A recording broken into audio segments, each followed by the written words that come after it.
Oye, Juan Pablo, cuando queráis empezamos, ¿eh? A las radios oficiales, la Radio Nacional. Y el otro día, miren, una cosa que hicieron después del fallo del premio este de la cosa, dije esto, en la sede de Radio Nacional, claro, es que se vayan a competir. Bueno, si hay 42 personas que les interesa en un momento el teatro, que les interesa la poesía, que les interesa la pintura, pues que no anden mirándose esa misma hora. Fulanito de tal, o el programa cual está teniendo 6 millones, pues igual. Y usted, es una cosa comercial y usted tiene esta obligación que lo pagamos todos. Y además hay que contar que hay gente también que le interesa, ¿no? Bueno, empezamos. Kiwi, danos la orden. A sus órdenes. Por supuesto. Es negro, ¿eh? Habanos. Negro como el trigo verde. O como el caballo blanco de Santiago. Para Kiwi. El agua está aquí, En una ocasión estábamos en las cataratas del Niágara. Estábamos Rafael de Penagos, Antonio Mingote, Luis García Berlanga y yo. Y estamos ahí sobre las cataratas. Oye, y entonces con aquello de, joder, Sí, río, ¿cuántos millones de metros cúbicos? Esto, hay que joderse. Pero qué ríos son, ¿cómo se llamará este río que provoca estas cataratas, ¿no? Entonces, pues lo sabes, no lo sabemos ninguno, ¿no? Le preguntamos a la moza que está ahí sirviendo, ¿cómo se llama este river aquí Por favor, escriba.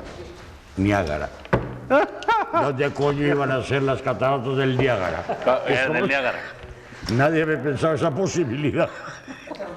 Dios mío.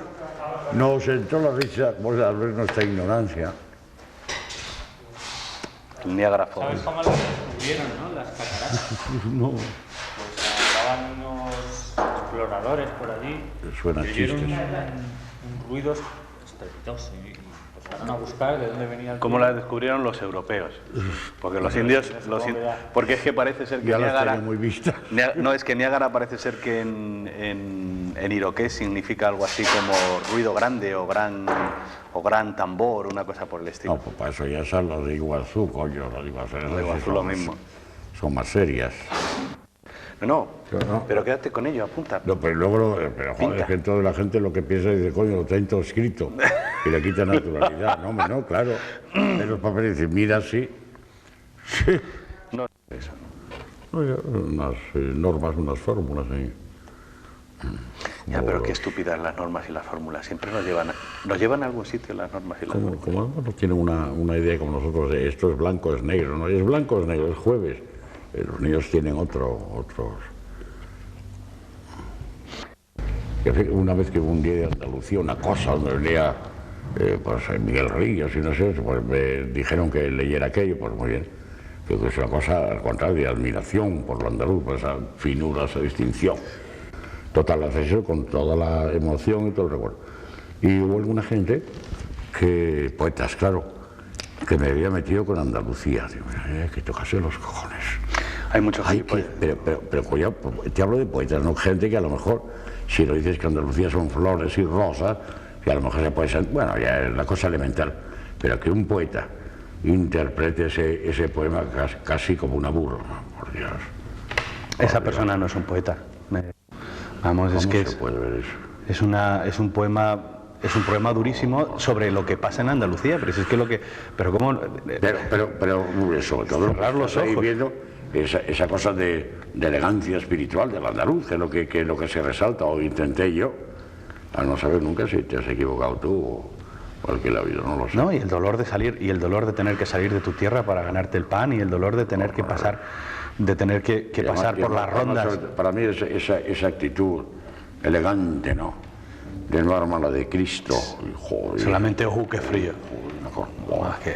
emocionante eso, ¿va? Sí. A mí me lo pareció.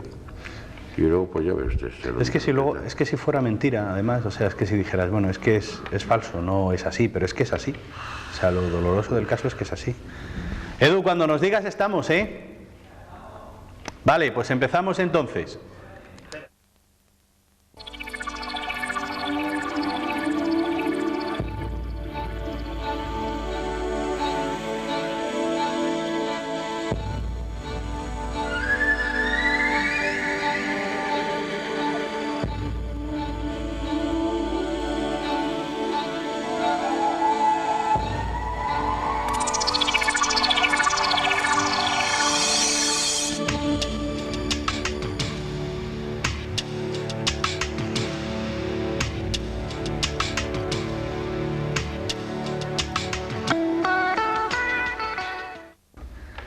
Yo sé que en una ocasión un personaje muy relevante te preguntó a dónde vas, Pepe Hierro.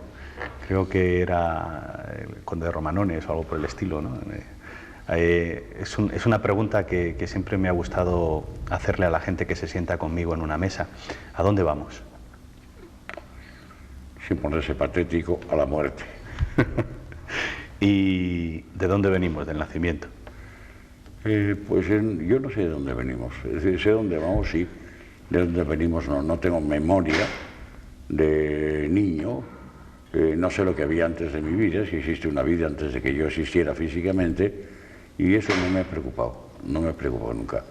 Me preocupa de dónde venimos el inmediatamente anterior pasado.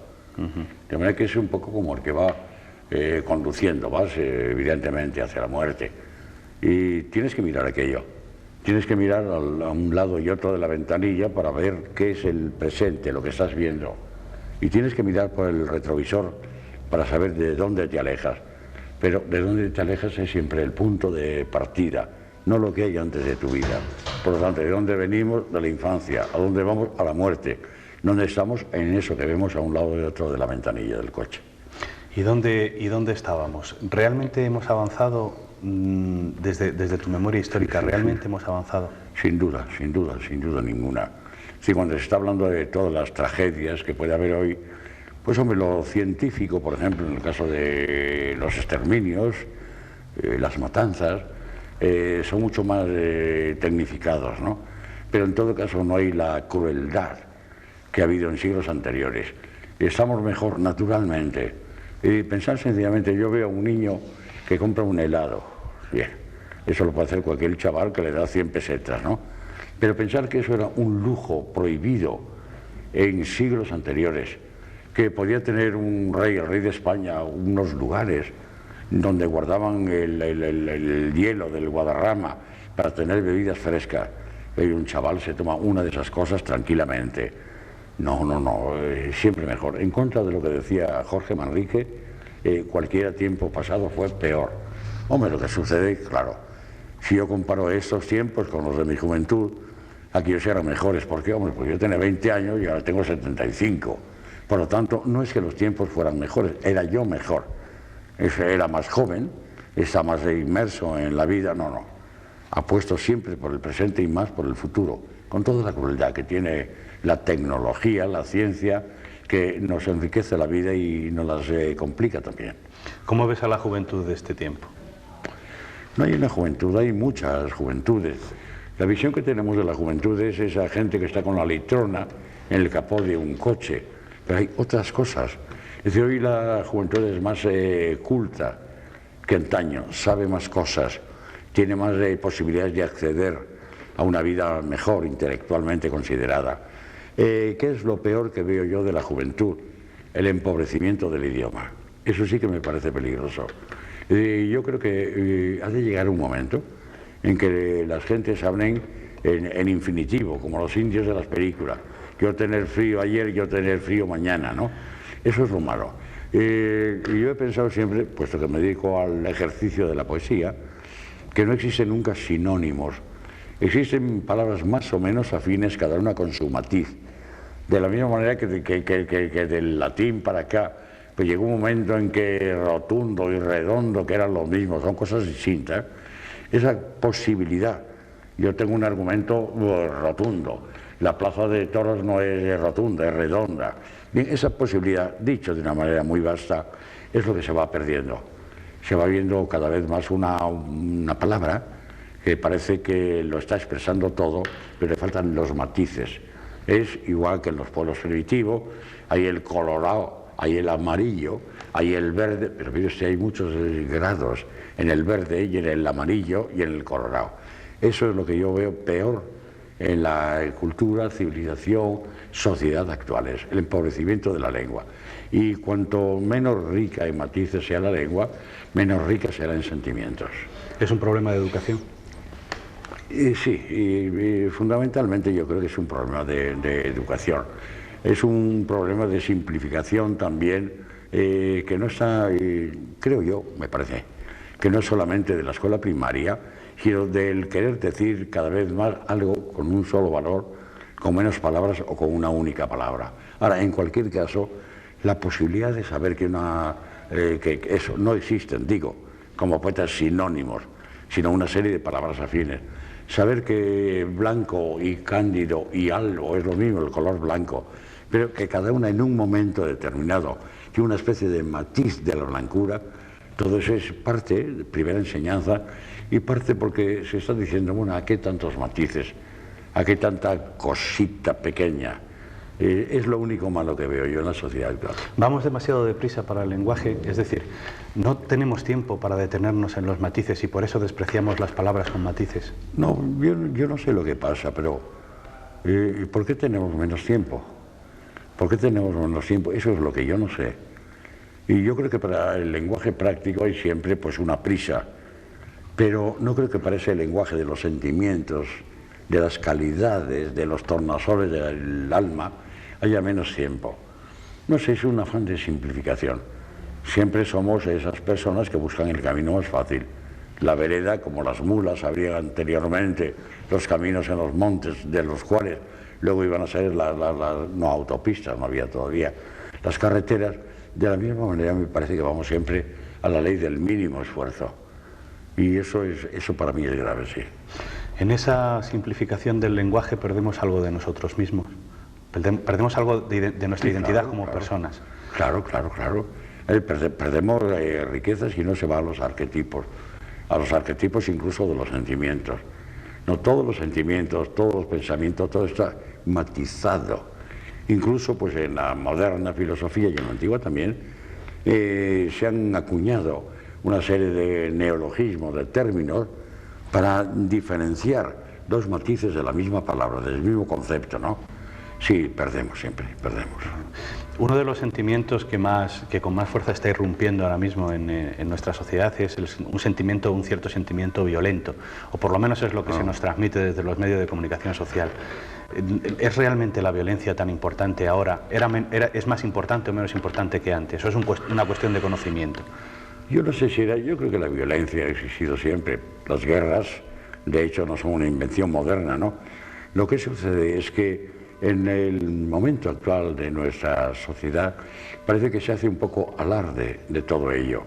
Yo no creo que la humanidad sea hoy más violenta. ¿Qué es lo que puede ocurrir? Hablabas de la juventud antes. Una juventud que se siente desamparada, desasistida, tiene que hacer muchas veces un acto de presencia. Yo estoy aquí.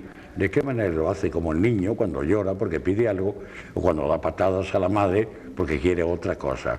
Quiere dominar de algún modo. No creo que la sociedad sea más violencia. Lo que pasa es que la violencia, por una serie de razones, parece que se ha institucionalizado. El sentimiento, por seguir en la misma línea de los sentimientos, ¿no? El sentimiento que quizá esté ahora mismo más en cuestión o más en solfa es el amor, porque todo el mundo lo utiliza como una gran palabra y enseguida empiezan a relacionarse luego después con sexo, o directamente con un amor un poco extraño, ¿no? ¿La intensidad del amor depende de cómo se exprese o la intensidad del amor depende de cómo se sienta? No, toda la intensidad del amor es lo que se sienta.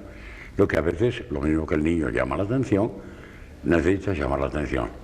Hace muy pocos días, esa famosa modelo, Naomi, ha intentado suicidarse. Primero parece que quería tirarse por una ventana. Después tomó una serie de barbitúricos, es decir, lavado de estómago, etc. Ahí está, todavía. Era el amor. Y hoy que no se cree en el amor, pues que es una cuestión de sentimientos. Es una cuestión, eso, tan complejo, no vamos a definir el amor porque yo no sé lo que es, ¿no? Pero es una cosa de un afán como de posesión. Quiero que seas mío, quiero que seas mía absolutamente. Si no, como el niño, protesto. Pues bien, eso estará ocurriendo toda la vida. Es decir, el amor es una cosa que no puede morir. El amor, como el sentido de la vida, como el sentido de la muerte, como la poesía misma, todo eso es algo que no puede morir, es inherente al ser humano. De ahí que yo no creo, yo pienso siempre, ¿qué es lo que ocurre pues con Calisto y Melibea? Pues va a ella y se tira por ahí cuando ha muerto él, ¿no? Eso continúa todavía igual. Lo que sucede es que a veces se confunde el amor, como se confunde la poesía, con una especie de lenguaje alambicado, un poco cursi, un poco fuera de la realidad. Y entonces dices, oh, el amor desapareció. Pero ¿cómo yo? Puede decir un chico, ¿no? Me voy a arrodillar delante de una muchacha, tomarle la mano, poner la otra sobre el corazón, decir te amo. Bueno, no se dice así, pero se siente lo mismo, solo que con otras fórmulas exteriores. La poesía igual. Ya no se dice, oh luna, vos que estáis ahí, no se habla de estas cosas, pero el sentimiento de la inmensidad, de la noche, de la luz, de la magia de la luna continúa. Y yo soy en ese aspecto, no sé si escéptico, pienso que ya todo estaba inventado. Lo que sucede es que nos manifestamos de formas diferentes. La poesía, entonces, si es inherente al ser humano, ¿qué es lo que le aporta al ser humano la poesía? Pues, ¿y qué le aporta el amor? Yo te preguntaría ahora con una respuesta gallega, ¿no? Porque, hombre, si me dices que el amor es sencillamente lo que sirve para que dos personas se sientan atraídas y tengan hijos, eso es otra historia. ¿Qué le aporta el amor? No lo sé. Es una necesidad mágica de sentir de pronto que estamos, pues, de una u otra manera unidos a una persona, identificados, que nunca llegamos a esa identificación.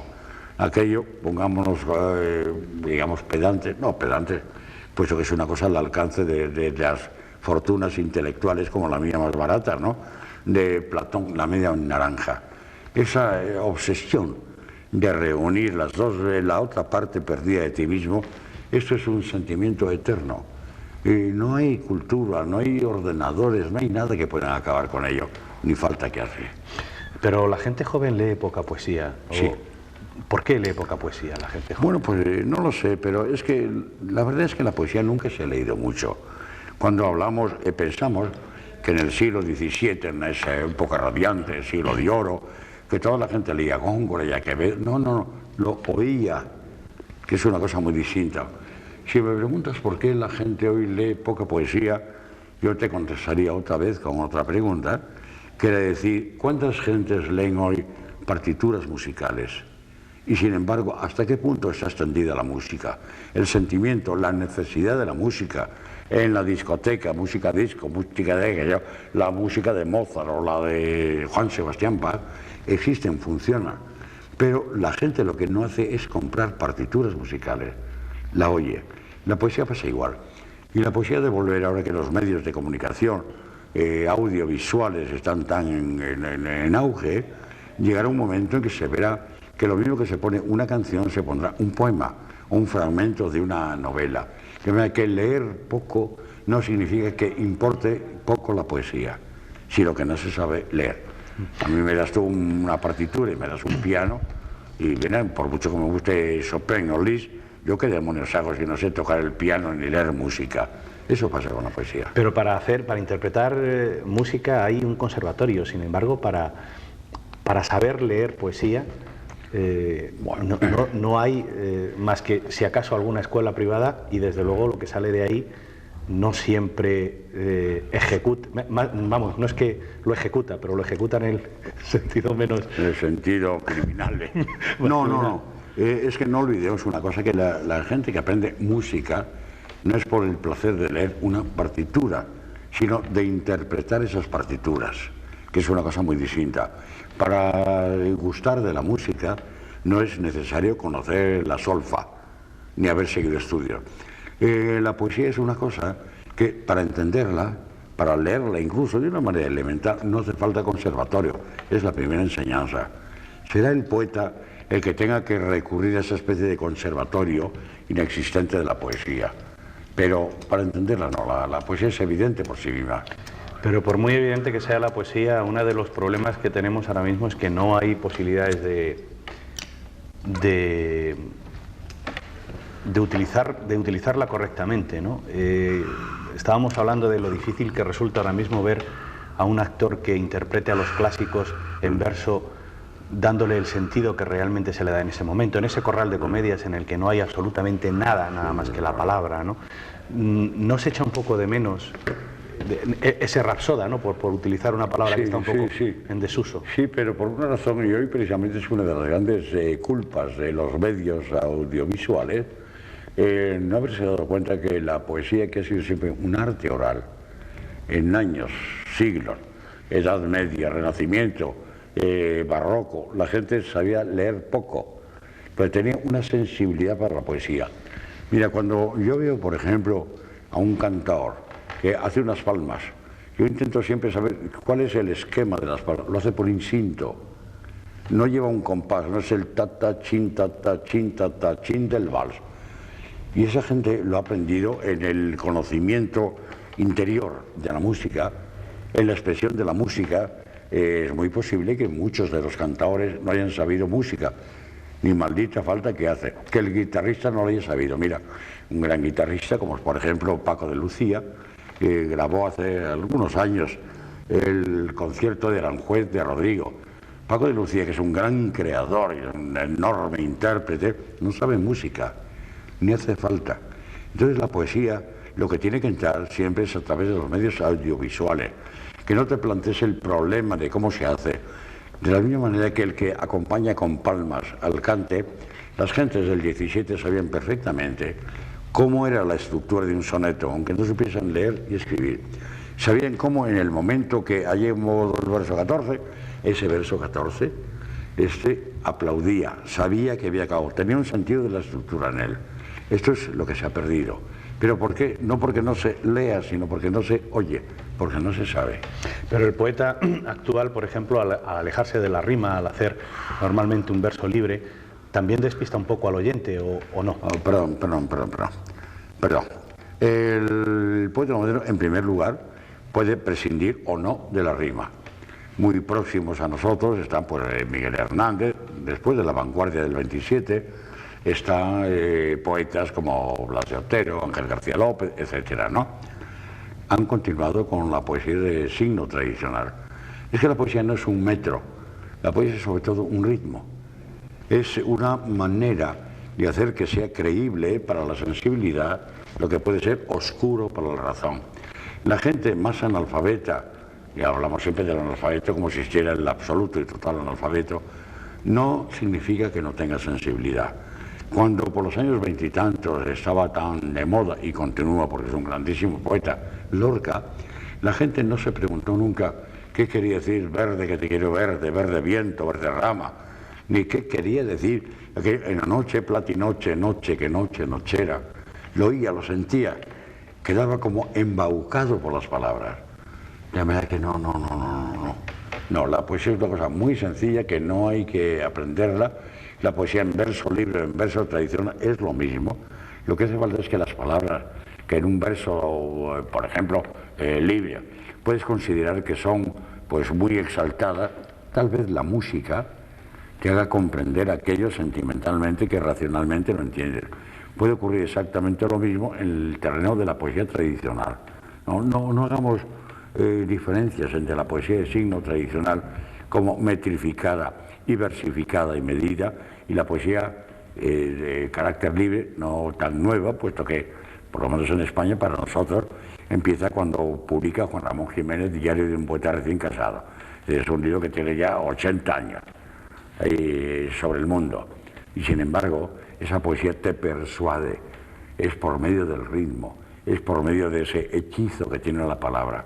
Y para eso no hace falta saber, pero la poesía lo que tiene que saber es que sin el ritmo no es nada. Puede tener metro, puede ser un verso libre, una prosa más o menos libre, pero siempre será eso otro que hay más allá de su sentido. La poesía, como dijo Pedro Salinas, tiene sentido y tiene sonido.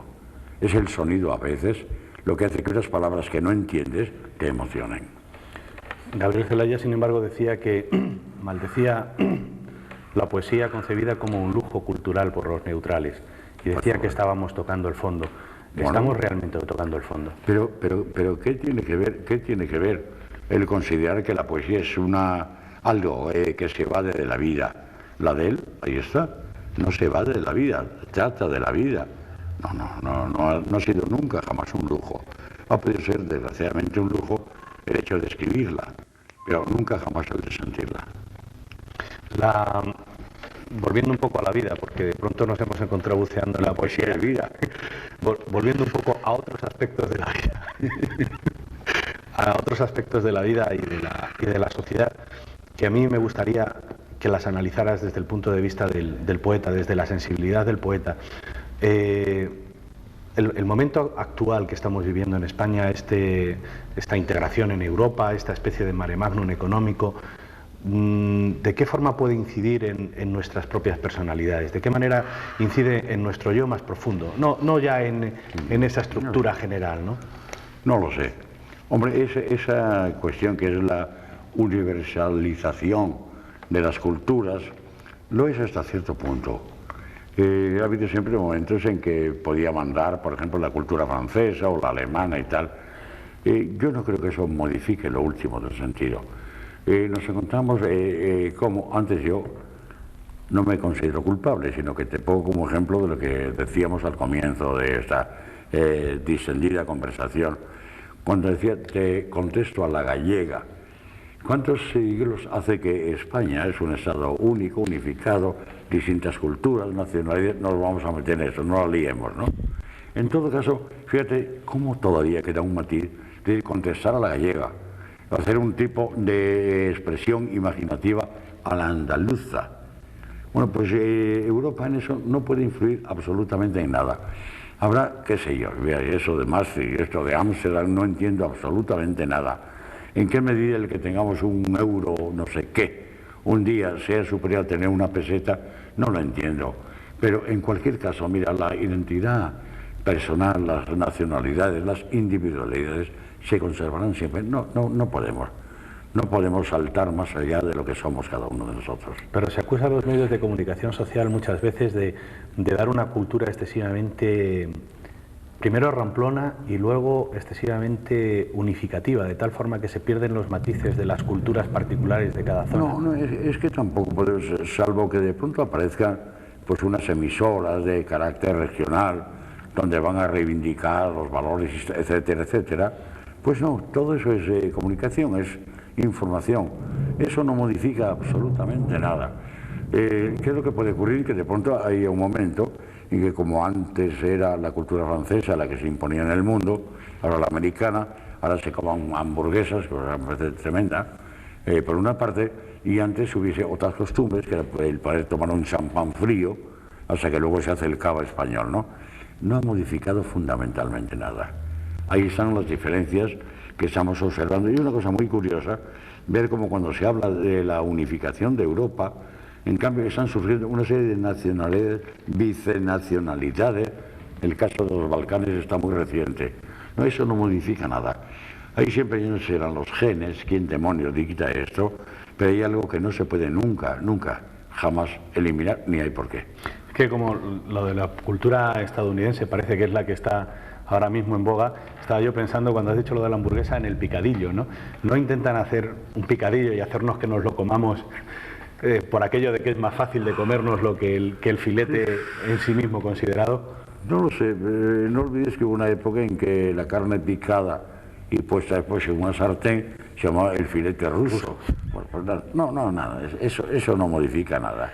Hombre, mientras no se imponga la cultura de la hamburguesa o del filete ruso, la del cocido o de la paella, no desaparece nunca. Lo de las albóndigas, ¿no? Que decía la madre, dice que no quiere albóndigas, dice pues filete ruso. Pero aquella salsa. Aquella salsa.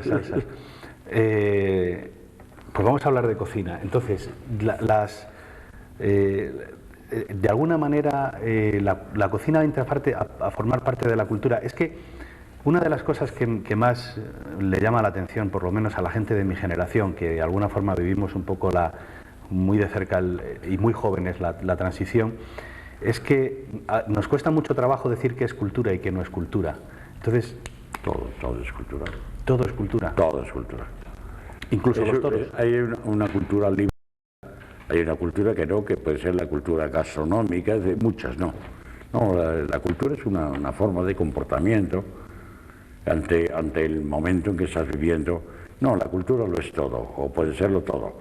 Luego hay cultura de muy bajo índice, hay cultura de... Y además, ¿y cuál será? ¿Cuál será el verdadero índice? Cuando el marqués de Santillana, por ejemplo, ¿no? Repudiaba aquellas canciones de las gentes de baja y vil condición que cantaban romances. Fíjate qué cosas hacía aquella gente de la baja y vil condición. Todo es.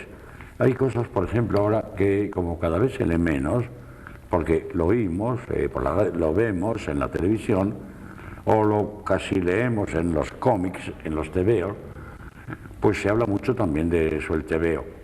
Bueno, yo no sé si es bueno o es malo, pero sé que todo eso, que empobrece en cierto modo, pero enriquece en el otro, también es un motivo de cultura. Shakespeare en un momento determinado, creo que es en El Rey Lear, le hace callar Héctor a uno de sus, llamándole algo así como vil jugador de fútbol. ¿Es vil el fútbol ahora que también estamos en pleno debate del fútbol o es también cultura? Es cultura. Uno puede compartir unos supuestos de la cultura o no. Lo que no se puede decir es bobería.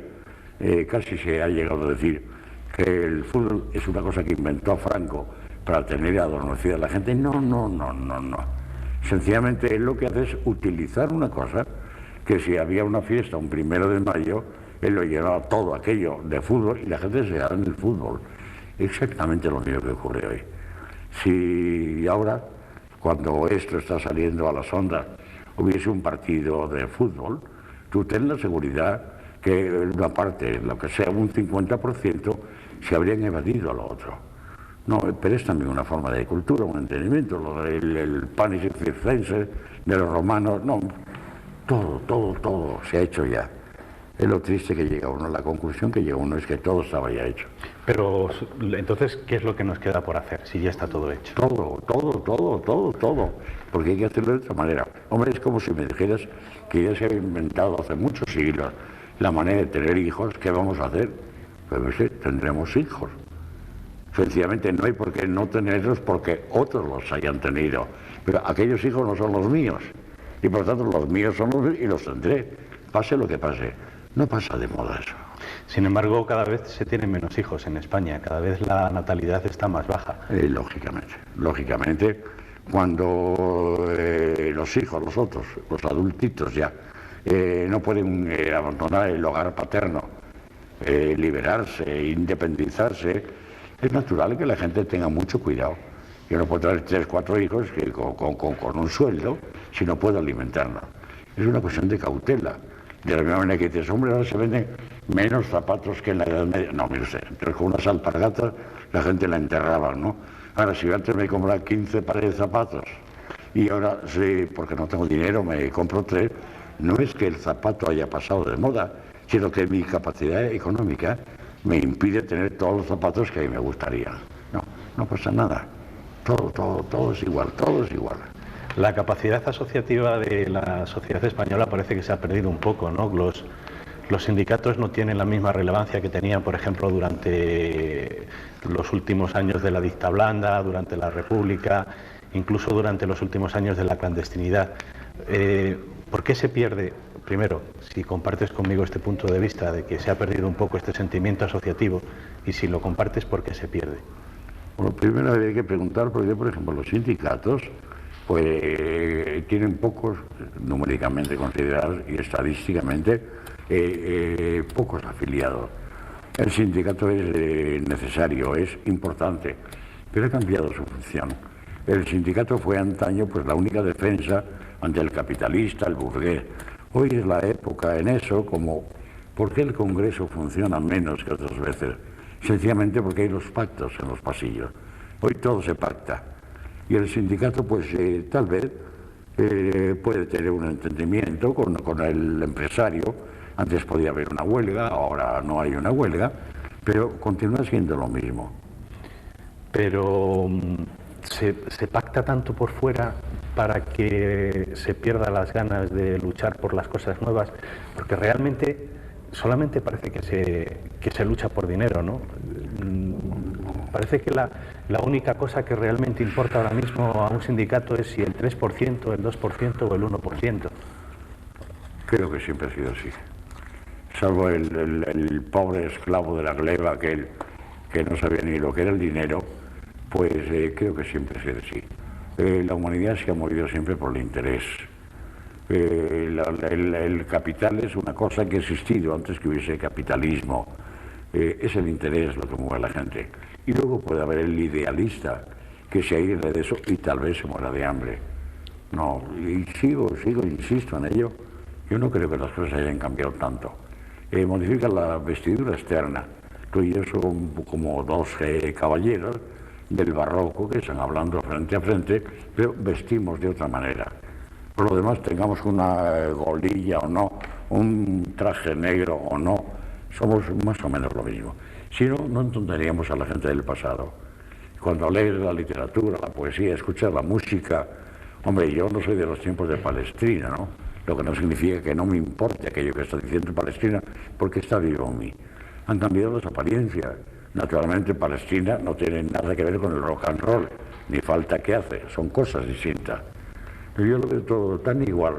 Yo tengo muy mala memoria, o más bien diría que tengo una memoria plana. Es decir, que veo todo como si ya hubiese ocurrido, nada me sorprende.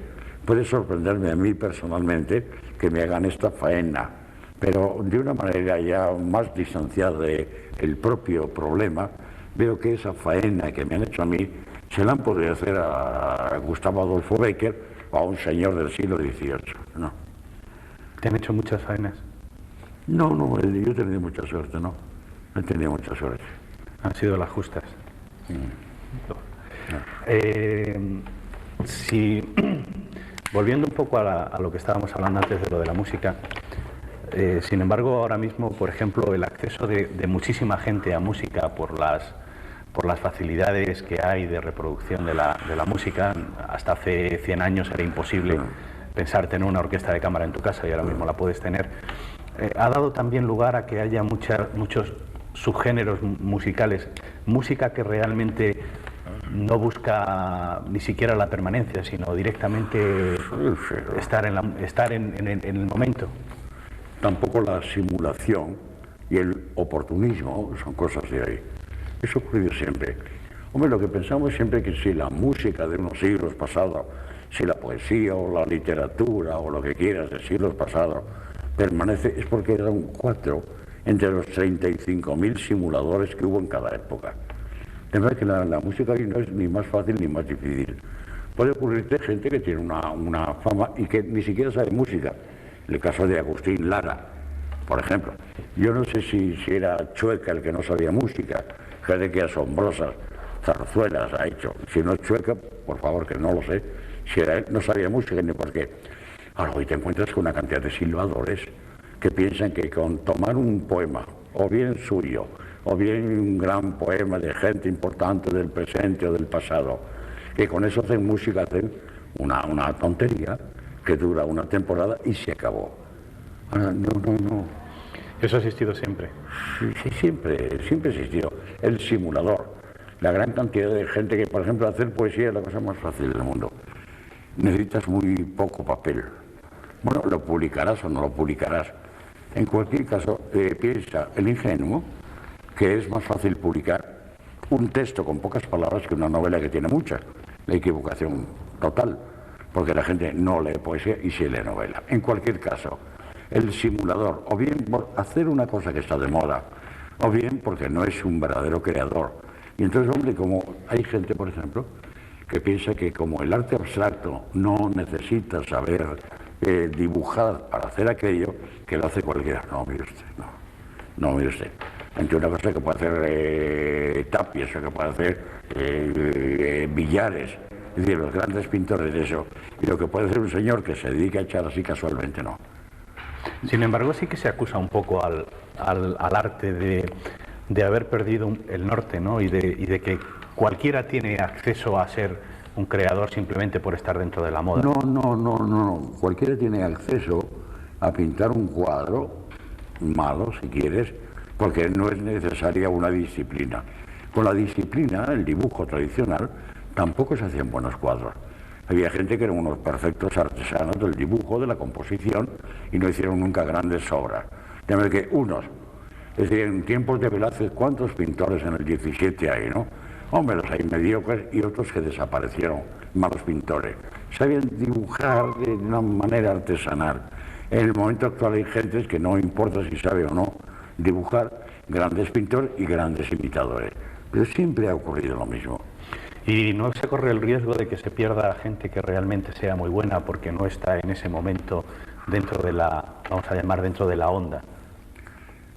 Sí, hoy es un poquitín más complicado eso, porque hoy se busca el triunfo fácil, se busca el triunfo inmediato. Y es muy fácil que una persona que cree con libertad interior, con personalidad, tal vez no sea valorada. Sí, puede ocurrir. También ocurrió en otros siglos. Mira, cuando, por ejemplo, el Greco, en el siglo XVI, XVII, es un grandísimo pintor de los buenos. Llega el siglo XVIII y es un loco, era un loco, que de pronto un día le pegó no sé qué en la cabeza y se dedicó a estirar esas bobadas que se son de Góngora, ¿no? Y luego vuelve la justicia, la del tiempo, a darle la razón y continúa siendo uno de los grandes. Entonces el simulador, los grequistas que hubo tanto, se perdieron, no reaparecieron. Hoy ocurrirá igual. Había dejado la cocina aparcada por ahí porque a mí me gustaría que me hablaras de todas las cosas a las que podamos llegar de la cultura, y me hablabas de la cultura gastronómica. ¿Tienes alguna predilección culinaria? No, es como si me preguntas, por ejemplo, ¿cuál me parece el mejor pintor del mundo, el mejor poeta o novelista del mundo? Hay muchos. Creo que es siempre una cosa muy difícil decir cuál es el plato, así, con versalitas, el plato por antonomasia que sea el preferido. No, dentro de los platos, yo solamente soy seguro de una cosa: lo que no puedo es con el 99,9% de los platos de la nueva cocina. Eso parece una cosa delirante. Yo cuando me sirven un precioso plato, con una cosa morada, con un escupitajo amarillo, una cosa verduzca, con un trozo de brócoli, eso, me pongo a temblar. No significa que todos los que hacen una fabada sean mejores. Sí, lo único que sé, primero, todos los platos, o casi todos, me gustan. Dos, todos los platos de la cocina moderna, llamada nueva cocina, no me gustan en absoluto. Lo mismo nos demonizan por estar fumando. ¿Qué te parece la campaña que hay contra los fumadores? Me parece muy bien, no debería fumarse. ¿No debería fumarse la campaña o los cigarros? Los cigarros. Es malo, pero bueno. Pero es una forma de libertad personal el poder escoger las cosas que te hacen daño si te da un cierto placer. Sí, pero eso nos llevaría allí, que si a mí lo que me gusta mucho es apalear niños y desangrar viejecitas en la calle con un cuchillo. Hombre, es una cosa que sí que me gusta, pero no debe hacerse. Hay un momento en que ya, como se ha dicho tantas veces de la libertad, cuando invades el terreno de la privatidad de la otra persona, esa forma de entrar en lo privado de otra persona no debe nunca jamás existir.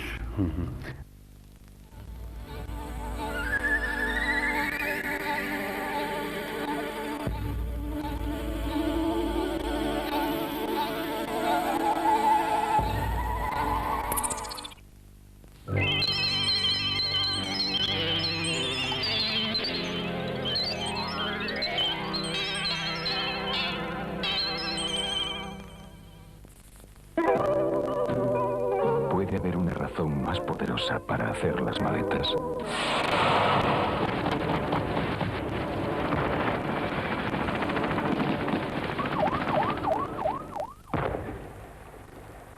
Millones de personas hacen las maletas por culpa de la guerra. ACNUR ayuda al refugiado. Ayúdanos tú. Y seguro que ganan ellos la liga por mucho que digan los demás otras cosas. Junto con el bestiario de Tolkien, que es un buen acompañamiento para los 3 libros. La que menos me gusta son las asesinadas. Porque por mucho Popeye que digan, está muy mala. Pero también podría ganar algún equipo así como el Betis o... Quizás antes de hacer una campaña para prevenir la drogadicción, tendríamos que hacer una para prevenir la sordera. Habla con tu hijo. Escucha a tu hijo. Es la única manera de ayudarle a decir no.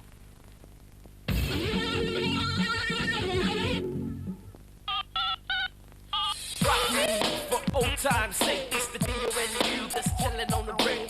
Not just another R&B singer from the old school. But don't give a F or break all the rules. Cause this is how I do it. I got the no style, so I run right through it. And it's about About that time I got paid, making man call, chilling in the shed. A big request to all the London crew. I said you got it going on, said no matter what you do.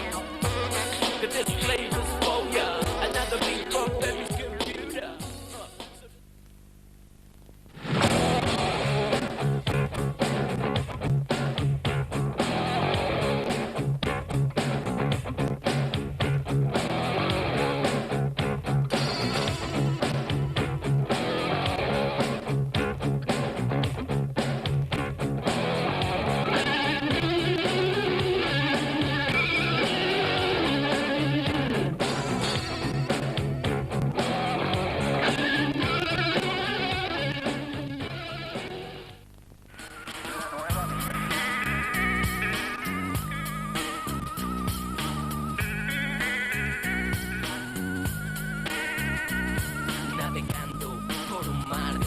Separados como tres, tormentas soñando, con los ojos abiertos, condenados a entenderse.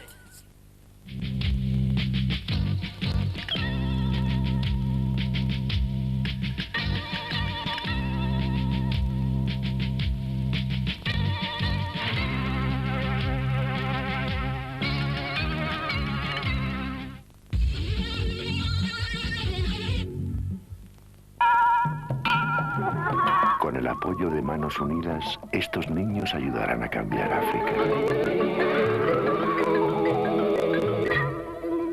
La población indígena está cambiando América. Con el apoyo de Manos Unidas, estas mujeres trabajan por el cambio en Asia. ¿Y tú qué cambias? Cambia tu vida para cambiar el mundo. Colabora con Manos Unidas.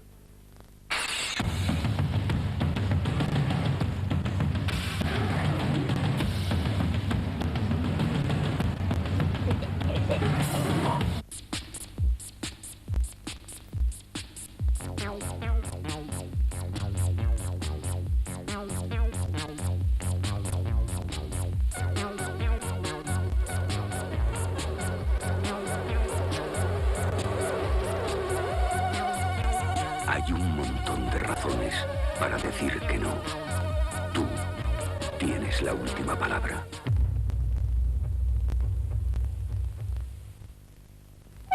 ¿Quién es el refugiado?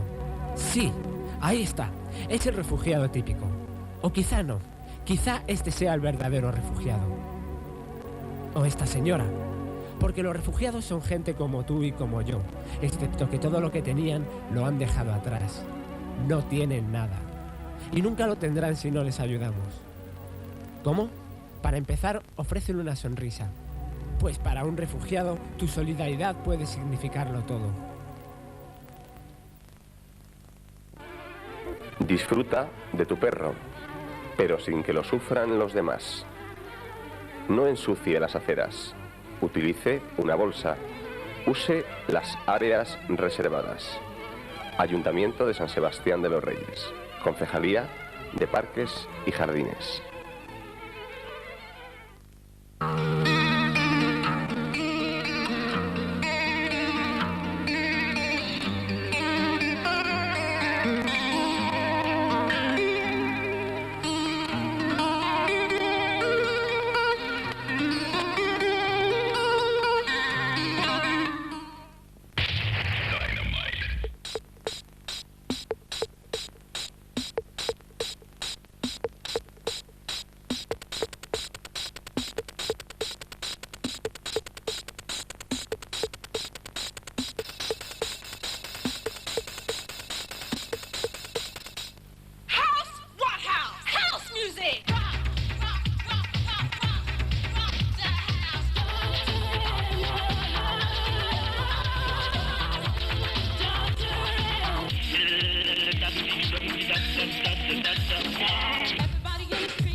Vamos a sacarle la mierda a estos extraterrestres. Confiesa, ¿quién eres tú? No voy a decir nada. Anda hasta la mujer que tengo coleguitas mucho. Ay, ay, ay. Además, tú no te quejes, que tienes una cara que parece un bote de nata pasada. ¿Qué pasa? Perfecto, ¿qué pasa?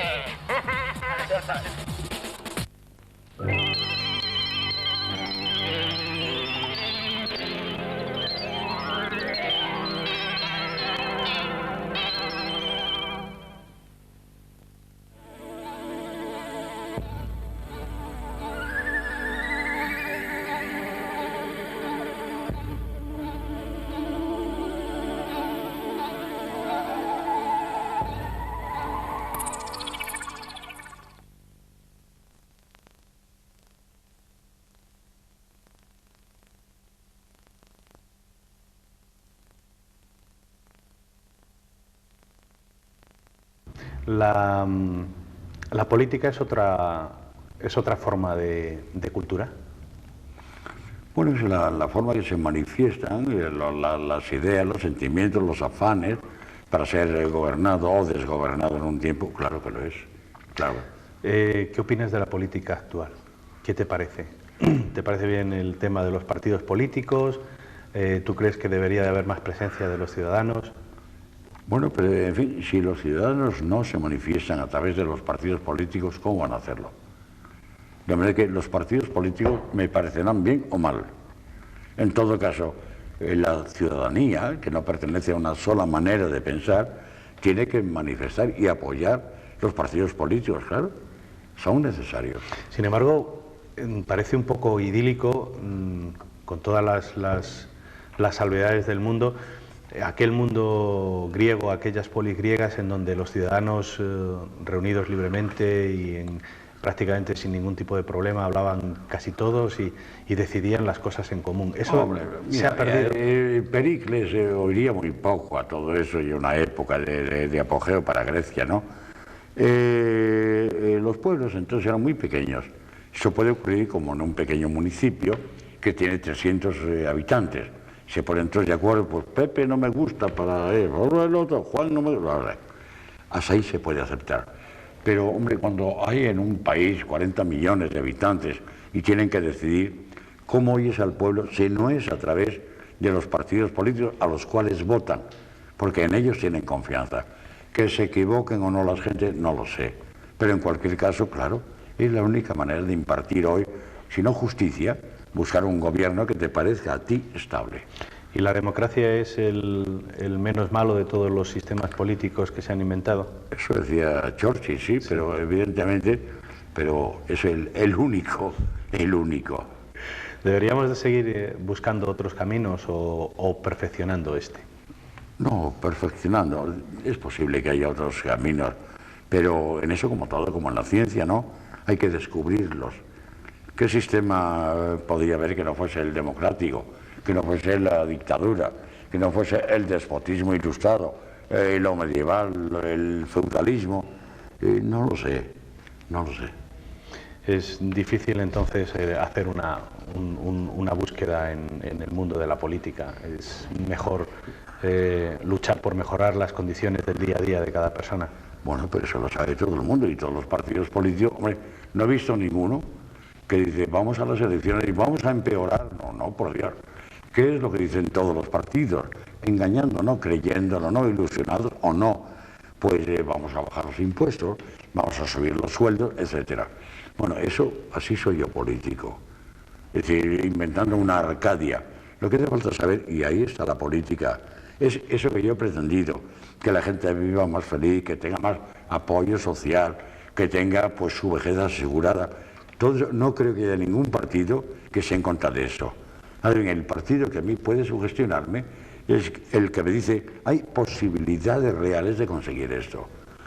¿Cuántos años llevamos ya con lo de la pensión? Yo a mí ya, para el tiempo que me queda en la vida y dada mi edad, que ya tengo la pensión, no es que me preocupe personalmente, pero es terrible pensar que eso en lo que se está de acuerdo, que es asegurar la vejez de la gente que ha estado trabajando 30, 40, 50 años a lo largo de su vida, que no podamos asegurarlo, porque la población joven decrece, porque hay poco trabajo, porque no hay una posibilidad de asegurar la pensión de las gentes que tienen 40 años para cuando tengan 65. Todo eso es terrible. Ahora, partido político, te digo, en cuanto a programa, yo haría uno inmediatamente. Tengo la felicidad. Además, cada español tendría un puro si era fumador y cada española tendría un abrigo de visón si le gusta el abrigo de visón y no vive en terrenos calientes. Es muy fácil eso, pero muy difícil realizarlo. Otro de los aspectos de la sociedad en lo que más está ahora mismo, o de lo que más se está hablando, con motivo de las duplicaciones genéticas y estas cosas, es de la dicotomía entre ciencia y ética. ¿Existe realmente esa dicotomía o es una creación ficticia de la gente que no sabe muy bien cómo enfocarla? No, yo creo que existe un momento, una frontera, como esta frontera pues vagarosa, que existe una frontera en que la ciencia puede no ser ética. Yo no sé lo que podía pensarse en el siglo XV, cuando se hacen las primeras autopsias para conocer el organismo. ¿Qué les parecía? Moral y moral tremendo, de brujería, y era necesario. Sí, bueno, ahora se habla con lo clónico igual. ¿Hasta qué punto no es una monstruosidad? Vamos a crear monstruos inteligentísimos, todos iguales. No sabes nunca, no sabes nunca. La ciencia tiene que avanzar, es evidente, es lo suyo, ¿no? Tiene que plantear nuevos problemas y resolverlos. Pero a veces será peor el daño. Es decir, cuando el señor Nobel inventa la dinamita, está muy bien, porque la dinamita va a servir para abrir unos cauces en los ríos, para hacer minas, etcétera, ¿no? Cuando se desintegra el átomo, hombre, estupendo, vamos a estudiar, y sale la bomba atómica, o en la dinamita sale una forma de guerra. ¿Hasta qué punto tenía que haber separado aquello? Eso es lo que yo no sé. ¿La ética es inherente también al ser humano o la ética viene dada por las religiones o por la forma en la que el ser humano ve su mundo interior? Queda modificada. Toda ética, toda moral está condicionada. Es decir, los egipcios, por ejemplo, les parecía perfectamente normal pues que los faraones se casaran con sus hermanas. Hoy el incesto nos parece una cosa tremenda, aunque sea una transgresión de las normas, un pecado, se diría desde el punto de la religión, ¿no? Va cambiando, todo eso va cambiando, todo va cambiando. Es decir, en lo fundamental siempre estamos en lo mismo, pero en los aspectos externos cambia totalmente. Los aspectos externos, por ejemplo, hacen más libre ahora al ser humano, le dejan hacer más cosas que hace, por ejemplo, 50 o 60 años. Sí, evidentemente. ¿Y eso es bueno o es malo para el ser humano? Es bueno, estamos otra vez en la cuestión de los límites. Desde hace 50 años, un caballero de 40 años era un anciano. Hoy un caballero de 40 años, pues un chaval joven que puede llevar una camisa de flores, muy bien. Y nadie le parece que aquello es ridículo.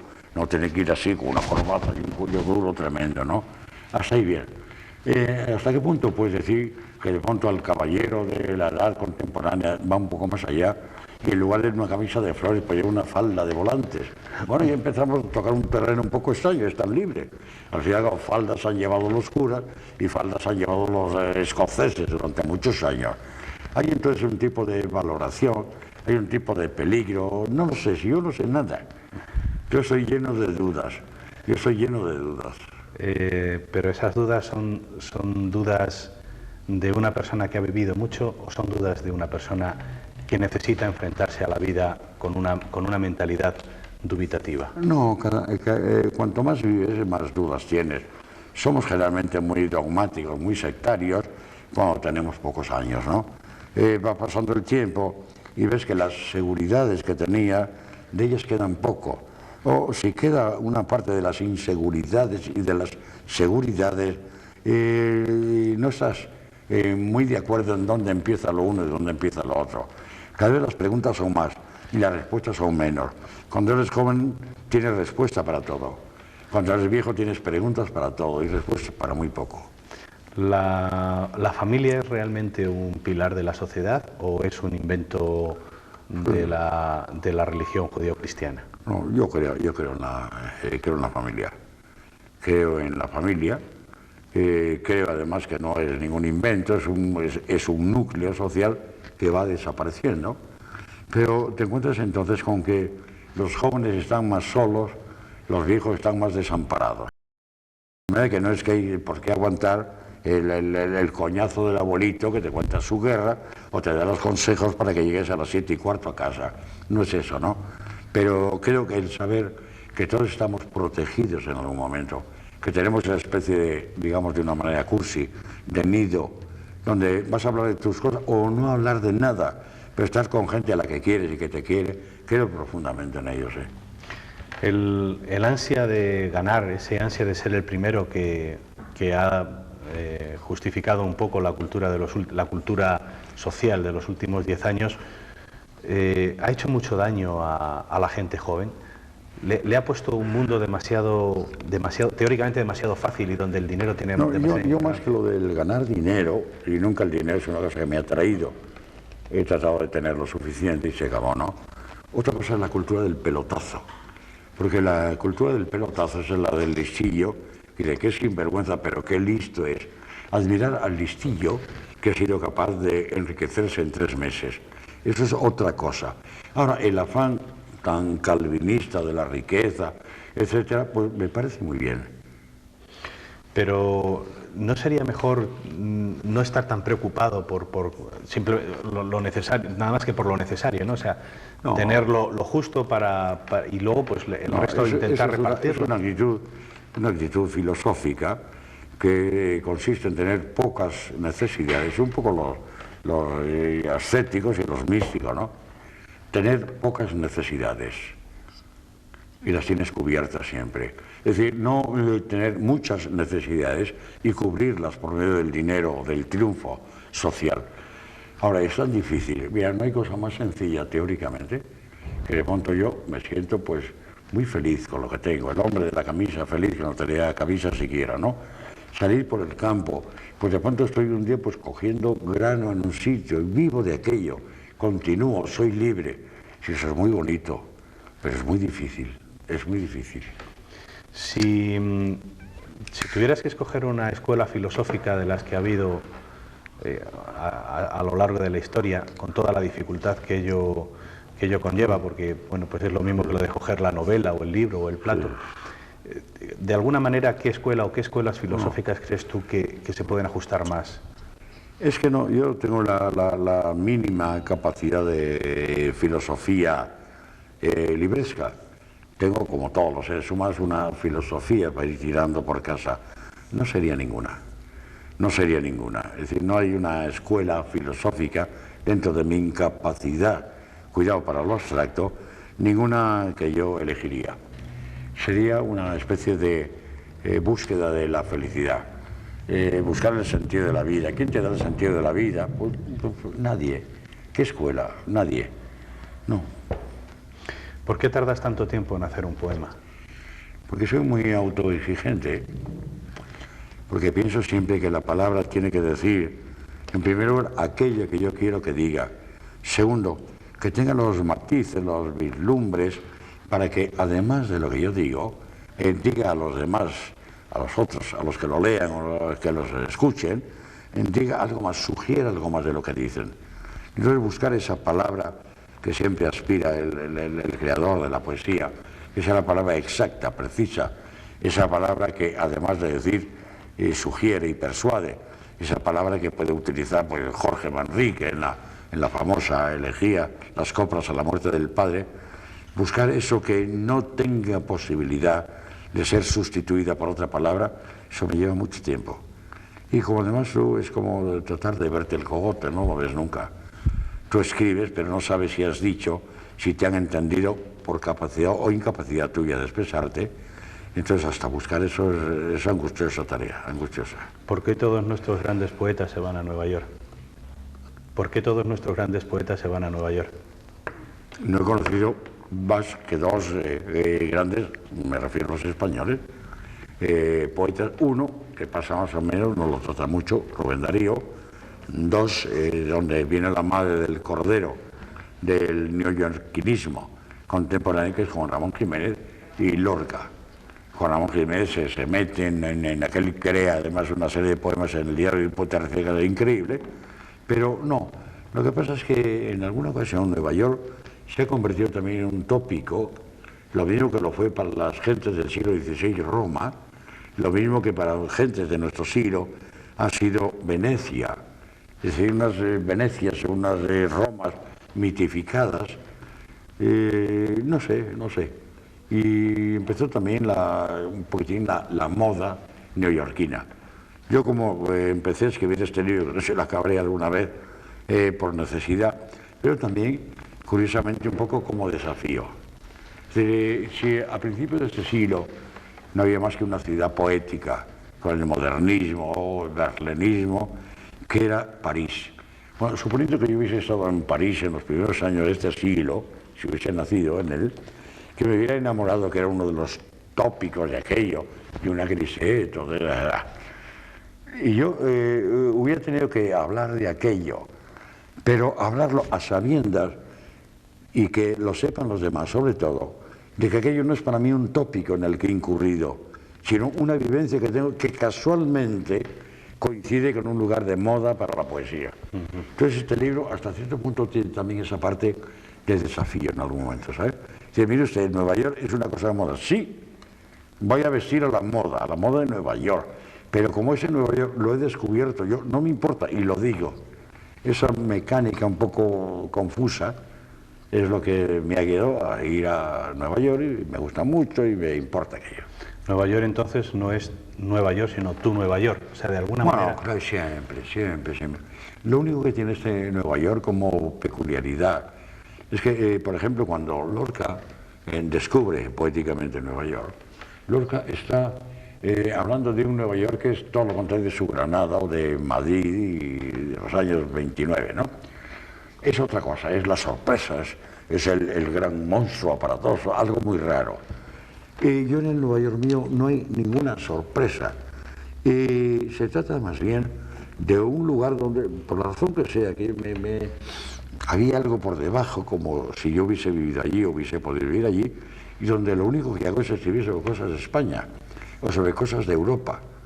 De manera que Nueva York es, en este aspecto, para este libro, lo he ido viendo.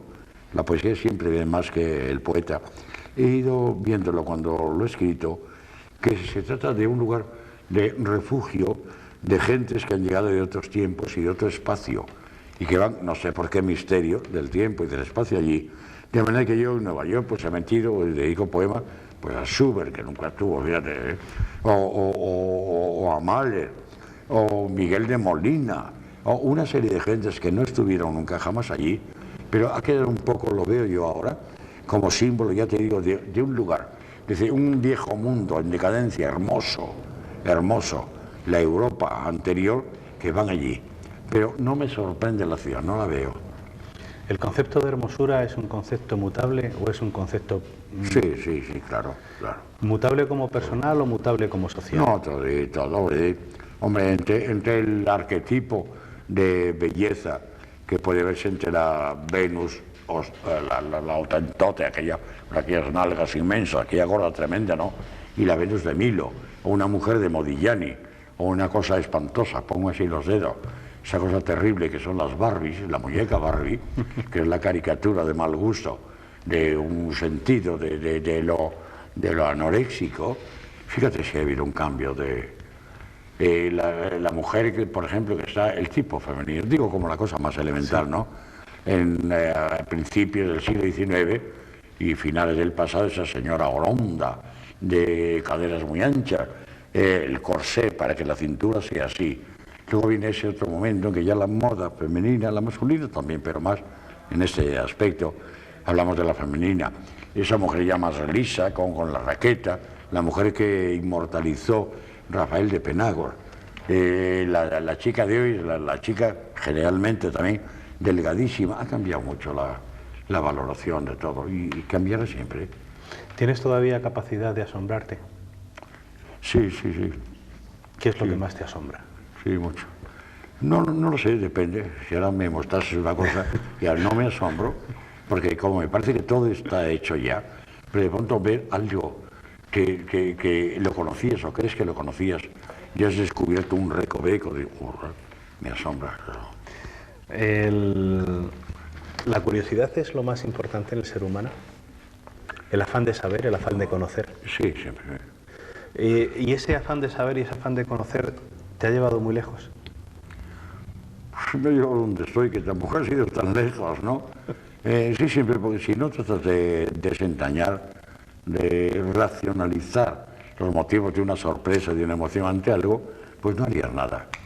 Sí, donde he ido es ir por la sorpresa, por el descubrimiento de algo que haya muy viejo, tal vez, para todos. Recientemente la ciencia ha descubierto que la razón pura no existe, que siempre hay una razón sentimental, por llamarla de alguna manera. Volviendo un poco al principio de esta charla, que a mí me hubiera gustado que hubiera sido disentida y que yo creo o sea, distendida, que de alguna manera debo conseguirlo. El sentimiento entonces es lo más importante del ser humano. ¿Es lo que nos hace humanos el sentimiento más que la razón? Yo no lo sé. No lo sé, los animales no razonan, son instinto. Los animales es posible que tengan instinto, no tengan ni razón ni sentimiento. Tienen unas pautas de conducta.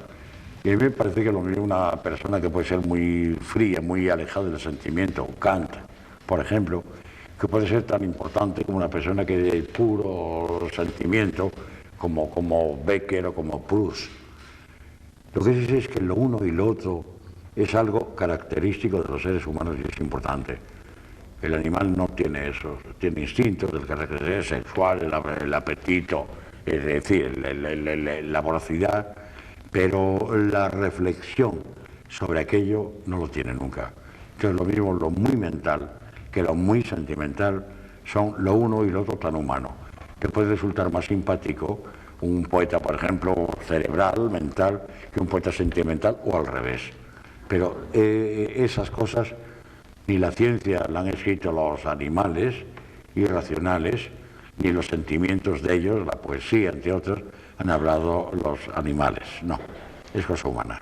¿La Real Academia de la Lengua cumple actualmente alguna función? Sí, siempre. Siempre la Real Academia cumple la función, no de decir cómo se tiene que escribir, sino que hay una cuestión gramatical, eso pues sí. Aparte de que hay esas cuestiones ortográficas, ahora planteadas con lo de Gabriel García Márquez, sí. Tiene un código y en ese código es dar una razón, un sitio en su diccionario a palabras que, por ejemplo, pueden haber aparecido ahora, que a lo mejor van a perder sentido dentro de muy poco tiempo, de ahí su prudencia. Pero ella no dice cómo tienes que escribir. La Academia lo que te dice es cómo no deberías escribir, si va en contra de las leyes de la lengua. Y naturalmente hacer todo el catálogo, sistematizar lo que a través de los autores de todos los siglos se ha escrito, es una labor importantísima. Sin embargo, muchos poetas, por ejemplo Juan Ramón, por ponernos el último caso, o uno de los casos más conocidos, además Nobel, no respeta demasiado la ortografía de la Academia. Bueno, pero eso es un uso que puede también variarse. Es decir, la Academia, no existía, claro, está en España, antes del siglo XVIII, como ya sabemos. Y entonces esa Academia ya recibe una lengua que ha ido evolucionando, donde ya no existe la doble S, no existe la C con cedilla, que además tenían sonidos distintos. Una Academia que un día, pues tal vez tendrá que aceptar, como casi en el uso ocurre hoy, que la L y la Y se pronuncian igual. Creo que son muy pocos los lugares de España donde se distingan ambos sonidos. Algún día tendrá que aceptarlo. Luego ocurrirá como con la B y la V, que a lo mejor dirá un día, bueno, ¿para qué tener esa complicación? Vamos a poner a todo lo que sea B, así, ya que no hay V, eso ya no existe, no existió nunca, pues vamos a poner un solo signo. Bueno, es una cuestión de simplificación, pero acepta aquello que ya el uso ha determinado. Juan Ramón Jiménez, pues él proponía una cosa, pues tenía razón. Si toda la cosa con J suena así, ¿por qué poner G?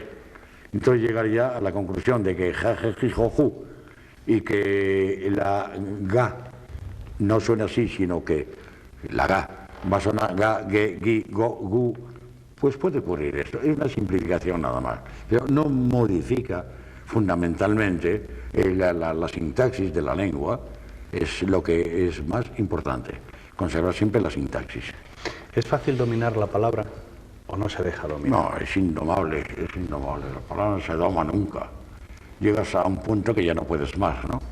pero te puede dar como el león, no te puede dar el zarpazo, sin que te des cuenta que te lo da. La palabra nunca, la palabra es tan rica, tan llena de facetas, de posibilidades, que nunca está totalmente dominada. No hay una palabra que diga todo aquello y con una serie de resonancias y contenidos que tú querías decir. Y esa es la lucha que tiene siempre el prosista, claro, y mucho más el poeta, que tiene que afinar más todavía. Nunca se domará. Sin embargo, la lucha por domar la palabra es un poco siempre la lucha del literato, ¿no? El literato intenta que la palabra se adapte a lo que él quiere decir y la gente entienda lo que él quiere decir. Naturalmente. ¿Hay que renunciar a esa lucha? No, eso no, porque hay una forma muy elemental, muy de primer grado. Si yo digo mesa, pues naturalmente he dicho mesa, nos entendemos todos, sabemos de qué estamos hablando. Pero imagínate tú que yo quiero una palabra que diga no solamente mesa, sino que además diga, si esa mesa, en una sola palabra, que esa mesa sea circular, por ejemplo, o rectangular. Que esa mesa sea un lugar donde yo estoy hablando con una persona amiga o enemiga. Que esa mesa tenga unas flores o tenga unas tazas de café. Que todo esto, estoy diciendo como un puro disparate, ¿verdad? Es a lo que aspira la palabra poética. Hay que al decir mesa, tú veas esa mesa con la persona amiga o enemiga, la veas redonda o la veas rectangular, con frutas o con flores. Eso es inalcanzable, es imposible, es un disparate, ¿no? Ahora, el hecho físico de decir puerta, pues muy bien. Luego te preguntabas, ¿cómo sería aquella puerta? ¿Sería de madera? ¿Estaría tallada? ¿Sería de...? ¿Tienes muchos amigos, Pepe? ¿Tienes muchos amigos? No, tengo muchas gentes como las que me llevo muy bien y tengo muy pocos amigos. Los amigos es una cosa muy rara y amigos tengo muy pocos. Me llevo muy bien, creo que no tengo enemigos, bueno, o lo pienso yo, nada más, ¿no? Pero lo de amigos es una cosa muy seria. Es como si me dijeras, ¿tienes muchos amores? No, los amores no, puedes tener cariños, afectos, inclinaciones, pero el amor como la amistad son cosas muy serias. ¿Eres amigo de la palabra? Sí, naturalmente, no soy su enemigo, la persigo, ella es mi enemiga más bien, la búsqueda de la palabra exacta. ¿Pero es una enemistad amorosa o es una enemistad...? No, es una lucha, es tratar de comprender. Es una lucha amorosa, pero de la misma manera que los enamorados quieren estar dentro del otro y que el otro esté dentro de ti, la palabra es lo mismo. Tienes necesidad de dominarla amorosamente, de ser su dueño y que ella sea tu dueño, ¿no? Y que tú puedas obedecerle cuando ella te dice, pero ella no te dice nunca nada. Y tú todo lo que le dices, ella es sorda, la palabra es sorda. Entonces no te hace caso, nunca lo sabes. Ya no quiero cansarte más porque yo creo que llevamos hablando mucho tiempo y no... Demasiado. y no quiero cansarte más. Pero sí que me gustaría que le dijeras a la gente que nos está viendo por qué hay que seguir escuchando, leyendo o sabiendo poesía. Por una razón muy sencilla. Porque la palabra es siempre una parte de nosotros. Nosotros, lo mismo el que la escribe que el que la recibe. Porque la poesía nos está metiendo en un mundo al que no accede la razón. No es que la razón esté en contra de la poesía, sino que la palabra... Si yo en este momento te digo a ti, te adoro, bueno, te entra la risa. Si yo le estoy diciendo te adoro a una muchacha que está enamoradísima de mí y yo de ella siente un escalofrío. Las palabras que tú oyes, las que yo he dicho en uno y otro caso son las mismas. Pero hay algo, una electricidad que se comunica. Eso es entonces lo que quiere siempre el poeta. Que esa palabra que está diciendo no sea solamente una información, una idea, sino al mismo tiempo y sobre todo mucho más que eso, una especie de identificación con la persona. Entonces se lee por eso, porque las palabras de los poetas, las palabras de los grandes poetas del pasado y del presente, siempre nos dicen mucho más de lo que dicen. Porque la poesía, que es una cosa que parece una paradoja, tal vez lo sea, o un disparate, tal vez lo sea, es aquello que dice más de lo que dice. Lo importante de la palabra no es solamente esa comunicación que hace la prosa, sino la emoción que comporta, y eso es, no sabes nunca cómo. Muchas gracias. Y gracias a ti.